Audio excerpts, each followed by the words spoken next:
Now let's simplify the given. Sine squared theta secant squared theta minus secant squared theta. Now first we should know the reciprocal identity of each. For sine squared theta can be sine squared theta over 1. Secant is equal to 1 all over by cosine squared theta minus, of course, just copy 1 over cosine squared theta. Now let's simplify. First, let's multiply sine squared theta all over by 1 times 1 over cosine squared theta. Sine squared theta times 1 sine squared theta over 1 times cosine squared theta is equal to cosine squared theta minus 1 over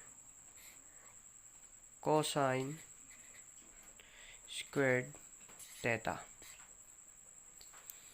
Now let's subtract the two. As we can see, they have both similar or the same denominator.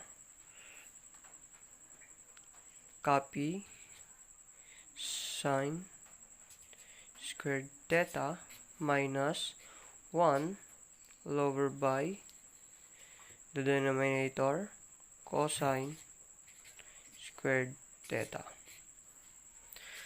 Sine squared theta minus 1 is equal to negative cosine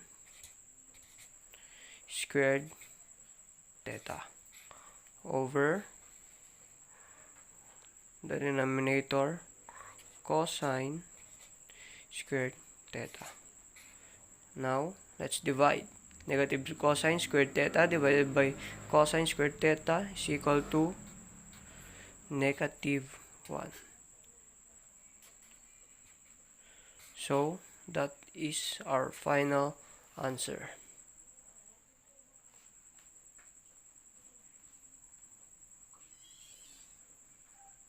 So now let's move to the proving of identities.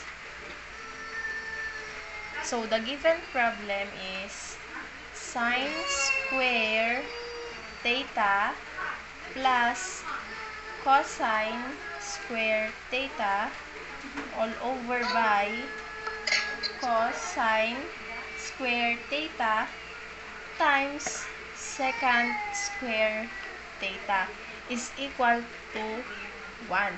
So here, the first step is to get the Pythagorean identities of sine square theta plus cosine square theta. So, according to the module, sine square theta plus cosine square theta in Pythagorean identities is equal to 1.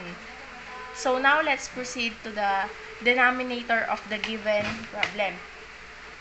So, here, just simply multiply, but first we need to get the reciprocal of this given problem. So I choose cosine square as cosine square theta all over by 1 times the reciprocal of secant square theta is 1 all over by cosine square theta is equal to 1. So now, let's now proceed to the multiplication of the denominator of the given problem. Just simply copy 1. Then, cosine square theta times 1 is cosine square theta. And all over by 1 times times cosine square theta is cosine square theta is equal to 1. Then just simply copy 1 all over by cosine square theta divided by cosine square theta is equal to 1. So, 1 over 1 now, here is equal to 1. So, 1 is equal to 1. So, we prove that the given problem, sine square theta plus cosine square theta all over by cosine square theta times secant square theta is equal to 1.